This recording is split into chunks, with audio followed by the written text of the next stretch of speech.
So if you follow along with me today, I know that each one of us knows the power of a visit. I mean, whether you've visited the doctor's office, you've stopped by a neighbor's house with a dish to say hello or just to hang out. Some of us have even believed that we've had aliens visit us, as E.T. wanted us to phone home. And then, we know the idea of maybe visiting a grave site where a loved one is buried, and we've been there to say our goodbyes or to place some new flowers on the grave. We know the power of those visits. And, man, our kids are getting excited because Santa Claus, Michael Jackson said, is coming to town. And he's coming with his reindeers, and he's going to pay a visit to the kids and drop off some presents.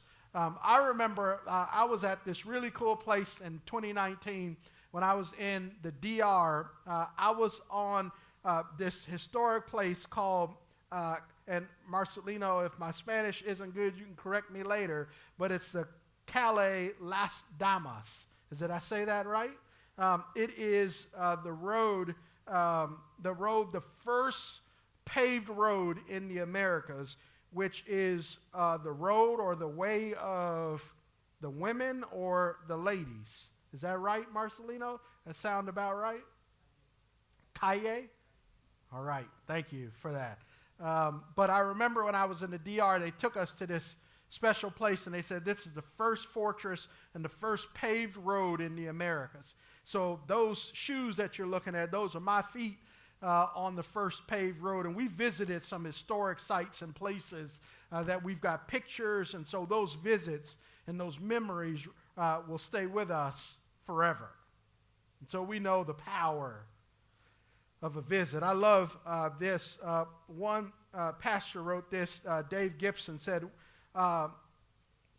we all need visits in our lives. All of us find ourselves in need of expertise, confrontation, encouragement, or perspective that we only find if someone visits us with the resources we need. Our lives come unraveled and veer off course. We need God's expertise and resources, yet sometimes we become practical deists. A deist is someone who believes that God created the world, wound it up like a giant alarm clock, and will never tamper with it again.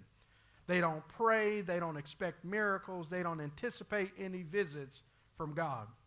Even though we believe in God's intervention in our world, we often live like practical deists and do not expect God to show up and help us. That's why one of the towering needs in our lives, in the lives of believers, is that we become thoroughgoing supernaturalists, people who expect God to break into our natural world and to act with power in time and space. The good news is, whether we believe it or not, and act on the power, but whether we believe it or not, God still visits us today. But what can we expect from God's visits? A visitation is the sovereign God of the universe breaking into history to change destinies of people by either blessing them or punishing them. And in Genesis chapter 18, God is on a mission of compassion and condemnation. And so here we see God coming to bless and God coming to confront and to condemn. And so in this first visitation, this is God's compassion as God stops by the patriarchal family for a visit. Before he unleashes holy hell in the ancient Near East, God is going to show up with compassion and with a blessing for Abraham and Sarah. So Genesis chapter 18, this is part one of God's mission of compassion and condemnation. In the first, there are two major movements in verses 1 through 8. We see Yahweh's advent, the Lord's advent, his arrival into this world as he meets with Abraham and Sarah. And so let's look at this advent. We're getting ready for the Lord Jesus' advent as we celebrate that in the month of December. But here Yahweh shows up to meet not just with Abraham as he has in the past, but also indirectly, God comes specifically for Sarah's benefit. And can I just say this? This isn't in my notes, but can I just say that I hope that our sisters are realizing that God cares about our women. Now, he's been dialoguing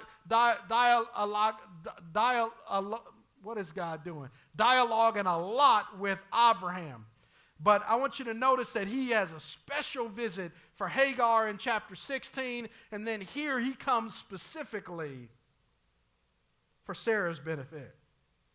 And so God cares so much about our women that God goes out of his way to meet them in their brokenness and in their doubts and in their despair. And this is good news for our sisters. And so here's the meeting of the heavenly guests in verses 1 through 3. Truck along with me as God shows up in their neighborhood for a visit. Verse 1 of Genesis 18 says, "And Yahweh appeared to Abraham at the oaks of Mamre while he was sitting at the entrance of his tent during the heat of the day." Abraham has finished his work, and usually in the midday when the sun is at its hottest, they take a siesta. They take a break and wait for the temperature to cool down before they continue their afternoon and evening work. And so he's chilling in his tent at the hottest part of the day, waiting to crash and take him a good nap. And look at what happens. He looks up in verse 2, and he saw 3 men standing near him. And when he saw them, notice what he does. He ran from the entrance of the tent to meet them, and he bowed down on the ground. I want you to notice Abraham's humility. Men in the ancient Near East don't run in public. It's shameful because they wore long garments, and in order to run, you can't run with a long flowing garment. So in order to run in the ancient Near East, you've got to pull your garment up, and when you pull your garment up, guess what you expose? Your legs. Men don't expose their legs in the ancient world. And so he's willing to humiliate himself to go and meet these guests, and when he comes close to them, he bows down to the ground, showing reverence and respect and honor to these 3 men who have entered into his neighborhood. And then verse 3 says, he said to them, "My Lord," or "Sir," as he's speaking to one of them, he says, "My Lord, if I have found favor with you, please do not go on past your servant." Now, here it's clear that Yahweh has shown up in the neighborhood in looking like a human individual, and he's got 2 angels with him as well as an entourage, and they are dressed up and disguising their heavenly presence as they veil it in human flesh. And Abraham has no idea that he's in the presence of Yahweh, but he recognizes that he's in the presence of distinguished gentlemen as he bows down before them. Now, we as the audience, we know that this is Yahweh because verse 1 told us that Yahweh appeared to Abraham, but you guys know more than Abraham does at this point. And so this worthy, extraordinary display of humility is super, super important. So look at what he does. He says, "Hey, you guys can hang out. You don't need to pass me up. Come and hang out with me for a minute." Now, I want you to notice that as he's meeting these visitors, he also needs to show them hospitality. He's showing them humility, but watch his offer of hospitality as he ministers hospitality to the heavenly guests in verses 4 through 8. Now, I want you to notice he's ingratiated to them. He ingratiated himself to them by his humility, but he wants to go beyond humility to show them hospitality. Now, I want you to notice his hospitality in the context of 3 things. There's luxury, urgency and more humility in how he displays this grace to these guests. So watch this, and I'll call these out in verses 4 through 8. He says to the three heavenly guests, he says, let a little water be brought that you may wash your feet and rest yourselves under the tree. And verse 5, he says, I will bring a morsel of bread so that you may strengthen yourselves. This is why you've passed by your servant's way, and later you can continue on your way. And the men reply, yes. They said, do as you've said. So he's like, hey, the least I can do is make sure that you guys get your feet clean, that you escape the heat of the sun, and that I bring you just some bread so that you can have some nourishment in your bellies as you head on the rest of your journey. And they're like, man, that sounds great. Let's do just what you said. But Abraham is going to do way more than what he said. He's offering a humble hospitality, but watch what he does in verse 6. So Abraham, and watch this, here's the urgency. He hurried into the tent and said to Sarah, quickly, knead 3 measures of fine flour and make bread. Hurry. And he said, honey, I need your fastest and your finest bread you've ever made. You guys trekking with me? Then Abram, he runs again to the herd, and he got a tender choice calf, and he gave it to the young man, who also hurried the urgency to prepare it. Now, this tender choice calf, this is USDA prime beef that he's offering. He's got some great steaks that he's preparing to have the young man throw on the barbecue for these distinguished gentlemen. Because the United States Department of Agriculture, the 3 highest grades of meat is prime, select, and choice. And prime is the best that you can get in the U.S., but it's got to be a young cow or bull. And so he goes out and gets the most tender and the most succulent meat out of his herd. And he tells the servant to prepare it. He didn't get the old cow that's on his last days, because that meat is tougher and harder to chew. He went and got the best of his herd and offered it to, and is going to offer it to these men. Verse 8 says, then Abraham took curds. Curds is butter and milk, as well as the calf that he had prepared, and he set them before the men. And watch this. He served them as they ate under the tree. In other words, the text says in the Hebrew that he stood there as their waiter, waiting to fulfill any. You guys ever had a waiter stand by and see what you needed, and they come? He's waiting there. He's waiting their tables. Humility.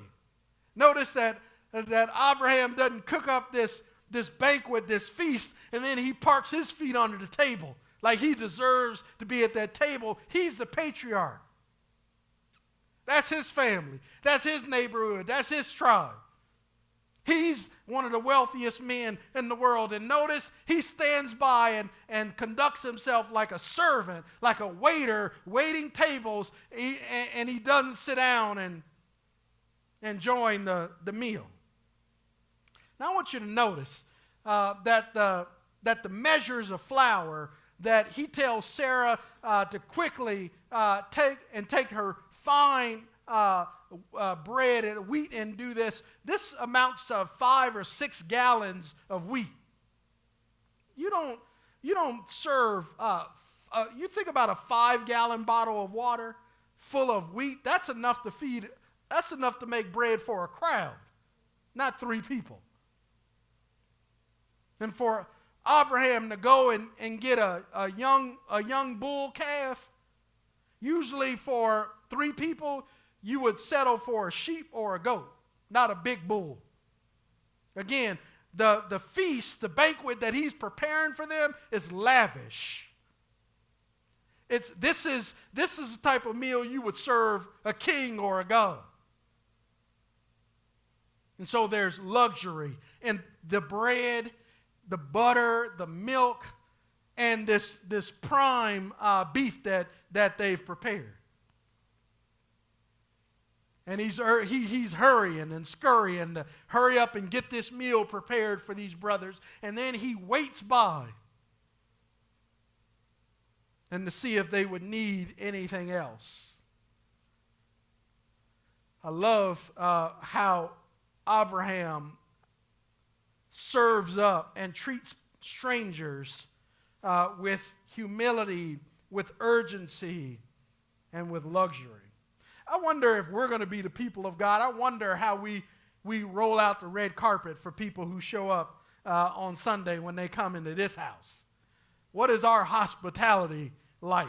Or do they come in and go and they don't feel like, hey, they've rushed, they've expended themselves to make me feel welcome? Abraham is showing us how the people of God are to welcome strangers. And I think we would do well to learn this lesson. So here, Yahweh's advent, his arrival, his visit is in these first 8 verses. But he didn't just come to eat up all Abraham's food. Because, you know, sometimes some guests just come to eat you out of house and home, and then they leave. But God came here on a mission, and his mission is compassion, not to gorge himself on this food. And so here, God's announcement is next. This is the real reason why God has shown up, because he wants to make an announcement that what he shared with Abraham in chapter 17, Sarah has no idea about. And so because husband and wife are not having pillow talk, God says, I want to go and share the news with her myself. And so look at what God does. In verses 9 and 10, the Lord lays out the details of Sarah's destiny. Watch this. They ask, where is your wife Sarah? They asked Abraham, and he's not picking up on what's going on. He just matter-of-factly says, oh, she's there in the tent. And then Moses tells us clearly, Yahweh said, I will certainly come back to you in about a year's time, and your wife Sarah will have a son. Now Sarah was listening, ear hustling, and eavesdropping at the entrance of the tent behind him. And God knows that she's eavesdropping, that she can hear every word. And so this again is a restatement of what we heard in chapter 17. But now Yahweh is communicating and announcing and proclaiming that Sarah's going to give birth in a year's time for her benefit. Now, how does she respond to these dynamic and amazing details about her destiny? Oh, she responds kind of like her husband responded, with doubt. Just like me and you, when God is telling us he's going to do something wonderful, what do? We doubt.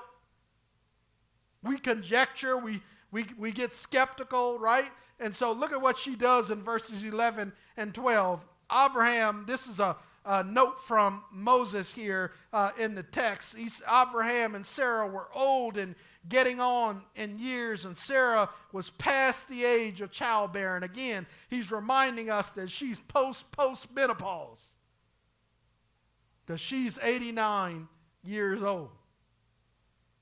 And look at her, she laughs. Watch this. This is a sexual innuendo in verse 12. Watch what the matriarch says. So she laughed to herself, not loud enough so that the men under the tree can hear her, who were having their feast and their banquet, but she laughed to herself. And look at what she says. After I'm worn out and my husband, my Lord, is old, will I have this sexual pleasure?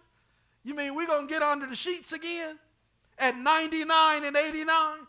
Because this word it connotes a sexual reference. Yeah, this is what we're doing. It's been a while since we had that business going on.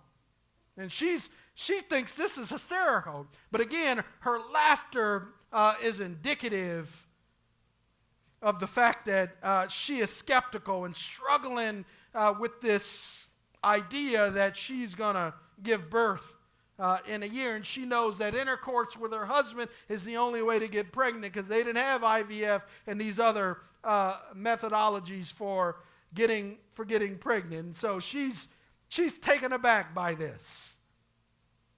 She has no idea that her husband responded in chapter 17 in the exact same way when God told him that Sarah would give birth. Both of them laughed. Abraham thought it was so funny, he fell over laughing. And so here, they're struggling with wrapping their mind around the fact that God exchanges old for new. See, we didn't sing that by accident. That was because that's what this text is about. That God does the impossible. And in her mind, this can't happen. She's got no examples or illustrations of this happening in her world. And so how is this possible? And so here is God's, in 13 and 14, we see God's divine dynamism in this text. Watch this. This is beautiful because in verse 13, Yahweh is omniscient, and in verse 14, he's omnipotent. Watch that. Look at the text together. It says, but Yahweh asked Abraham, why did Sarah laugh, saying, can I really have a baby when I'm old? He knows that she laughed to herself, and he never heard her laugh because she laughed to herself. And they are a bit of a distance away under the tree having their smorgasbord. We know that they're a distance away because Abraham had to run to meet them. So God ain't heard her laugh.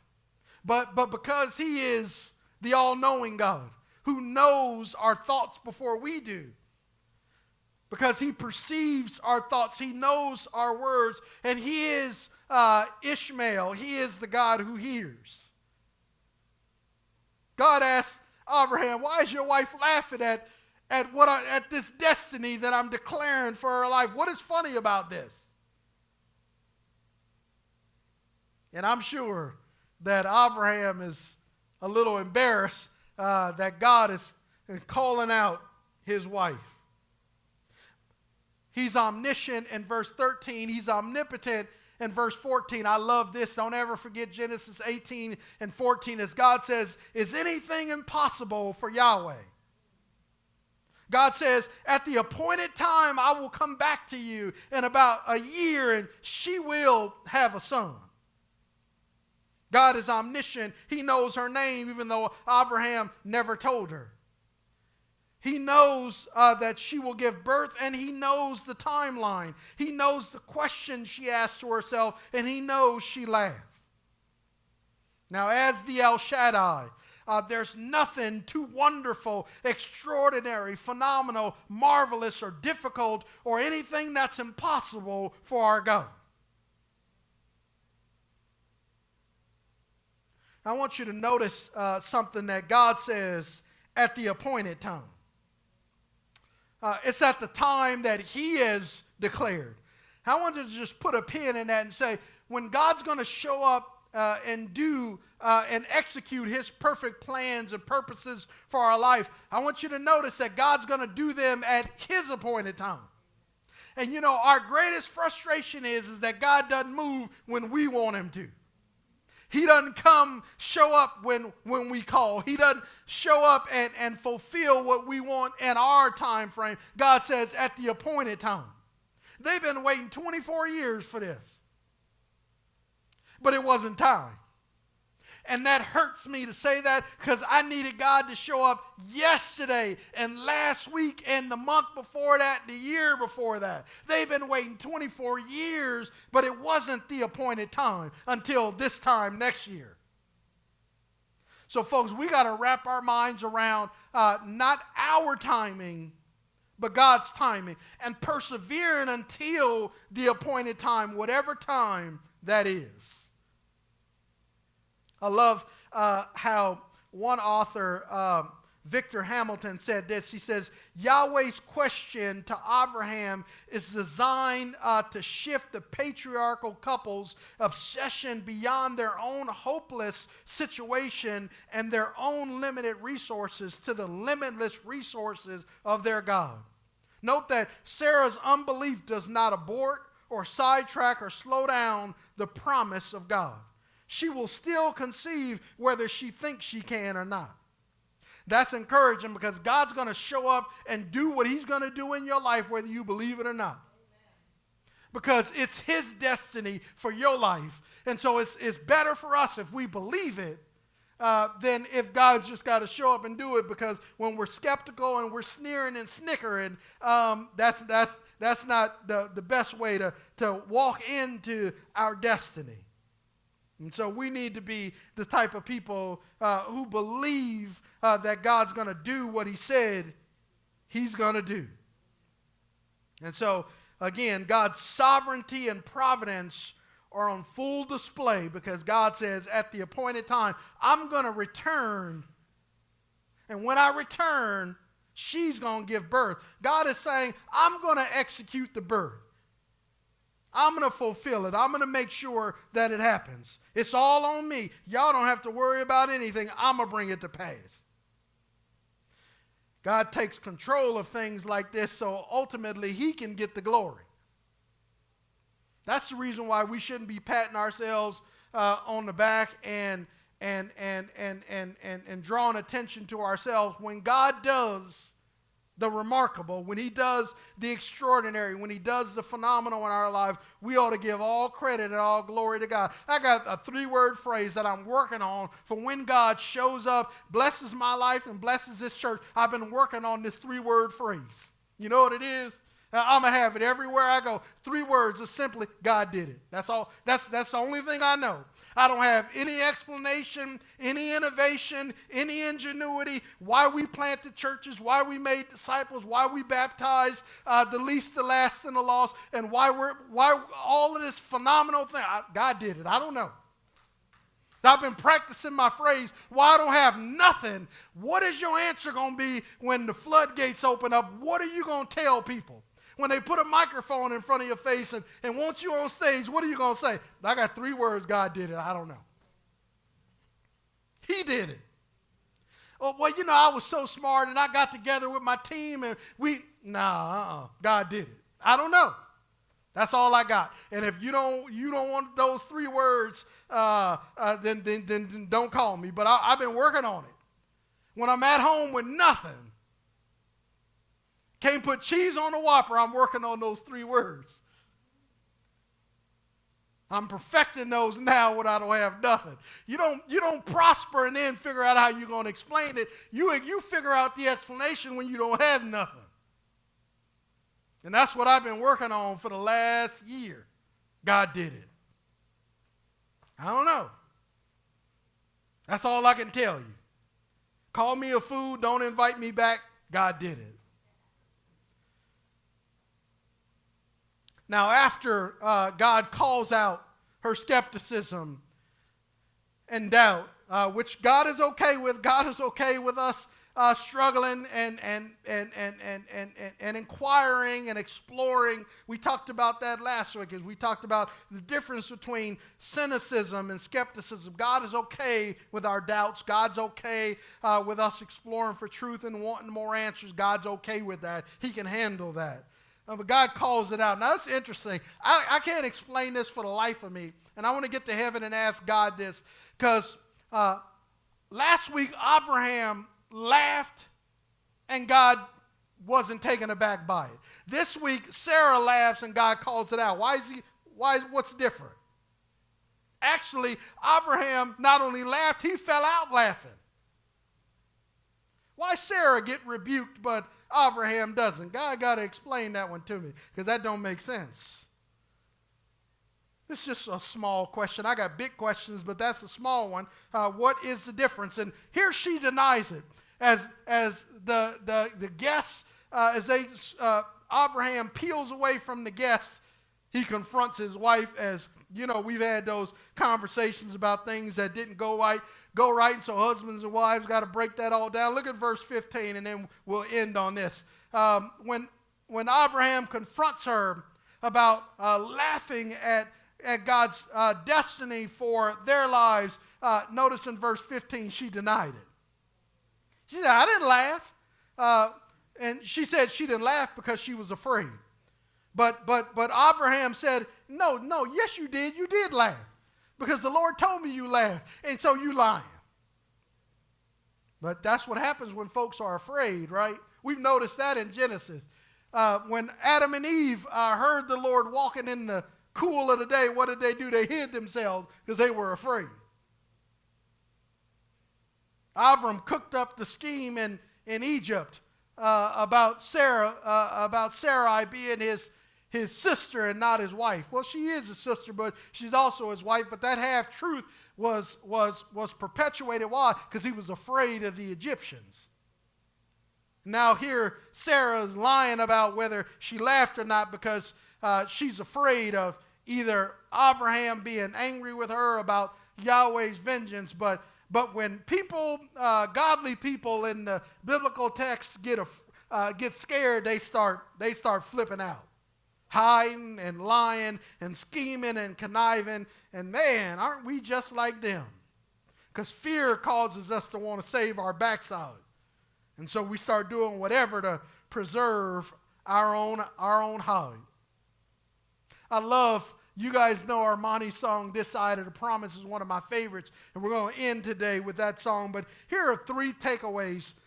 Here's the Coram Deo. Here's how we live this mission of compassion as God makes a special trip. Before condemnation, God shows up with compassion for the patriarch and the matriarch, specifically for Sarah's benefit. This ain't for Abraham. This was for the matriarch, so she would hear straight from the horse's mouth. Even that may not be appropriate to apply to Yahweh, but you guys get the point. God came straight from heaven just for Sarah's benefit. And here are my takeaways. Here's how we live this out in the presence and before the face of God. God is the omniscient and omnipotent El Shaddai. There's nothing too hard, difficult, or wonderful for him to accomplish in our life. I want us to leave here today not as deists, but as theists. Remember, we talked about that early on in Genesis. A deist is a person that believes that God created the universe, that he set it in motion, and God is sitting back on his hammock, playing his PlayStation, watching to see what's going to happen with his creation. He's not involved. He's just watching it like it's on TV. Theists, we believe that God created the universe and that he is sovereignly and providentially involved in everything that happens in our universe, and that nothing happens without his involvement. And so there is nothing too wonderful or too difficult or too hard for our God to accomplish, because he is El Shaddai. He is the big-breasted one. He is the one who pours forth like that mother who has everything in her breast to feed her newborn baby and to sustain them through the first weeks and months of their life. God has everything we need in his breast to sustain us because he's omnipotent.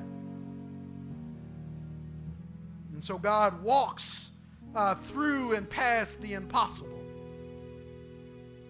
Number 2, God's plans and purposes are fulfilled in our lives at the appointed time. May we embrace God's timing. Even though it's hard, even though it's uncomfortable, even though it's frustrating, God is a way maker, and He knows the appointed time, and when God's timing happens, and when that clock ticks, God shows up. Paul says in Galatians chapter 4 that Jesus came at the appointed time. Not a day late or a minute early, but at the right time. The old folks used to say in the black church where I come from, he's an on-time God. Yes, he is. He may not come when you want him, but he'll be there right on time. And that's easier said than lived out. So let's struggle with that. How are we doing with God's appointed time?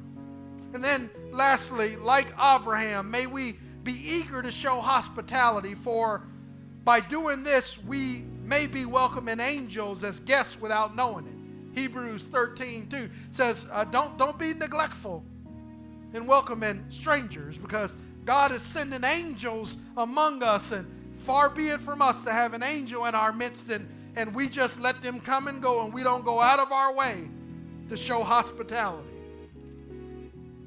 God won't bless that mess. We got to be a church that loves on people so well that people can't stay out of this place because they feel so loved and welcomed, embraced, and celebrated.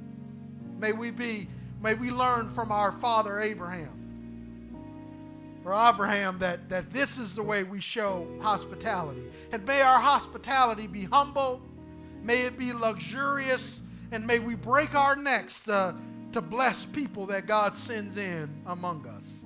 God, thank you for your mission of compassion and condemnation. Thank you that you went out of your way to stop by Abraham and Sarah to have a meal, but to make an announcement that your destiny is clear, even in the midst of difficulties and delays and diversions and discord. God, you, at the appointed time, at the time that you have declared, you show up in the life of your people, and you bless them. You exchange the old for the new. You're going to take this old couple who's getting up in years, and you're going to bless them with a new child. So God, we thank you for your promises. You are faithful. And so God, may we be the type of church that presses into your presence like Abraham pressed into your presence as he ran and served you with humility, urgency, and luxury. May we press like Abraham did.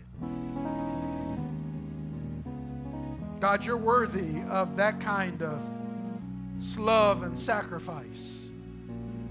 So may we emulate our father Abraham this side of the promise when it's hard, when all we've got are your promises and your blessings that you're going to do in the future. Would you steel our spine this side of the promise? We don't need it on that side. We need it on this side.